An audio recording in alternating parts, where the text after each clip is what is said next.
In a quiet neighborhood on the outskirts of the city stood a house that had remained uninhabited for decades. Its gray facade and windows hidden behind thick curtains made it seem as though time had stopped within its walls. The neighbors avoided talking about it, but the few words exchanged about the house were always shrouded in mystery and fear. They said that anyone who entered it was never the same again. Lucia, a young journalist in search of groundbreaking stories, decided to investigate. She had heard rumors of disappearances and strange phenomena tied to the house, seeing it as the perfect opportunity for a career-defining report.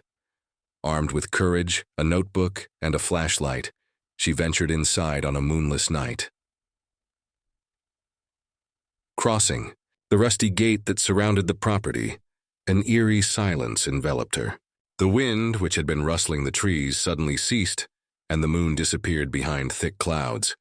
The heavy front door, adorned with ancient carvings, creaked open as if the house itself were inviting her in.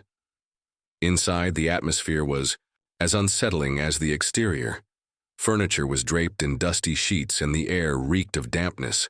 But the strangest thing of all was the doors. There were too many. Every wall was lined with doors, all closed, as though the house was hiding. Secrets it dared not reveal.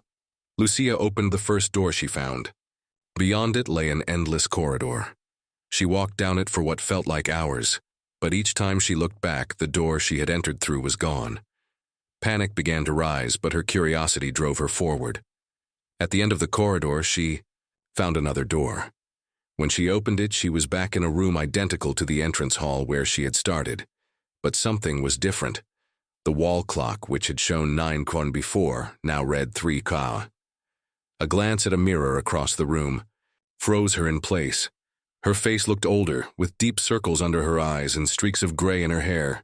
She tried to flee, but the doors began opening and slamming shut on their own, filling the air with deafening noise. Desperate, Lucia opened another door at random, hoping to escape. What she saw chilled her to the bone, a version of herself sitting on the floor, crying and mumbling incoherent words. The figure lifted its head and stared at her with hollow eyes, as though its soul had been drained.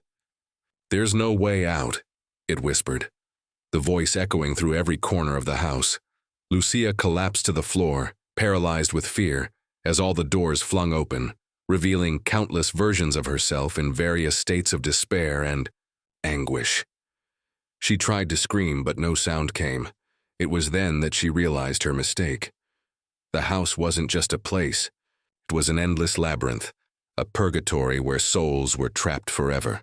The next morning, neighbors noticed the lights in the house were on for the first time in years, but no one dared approach.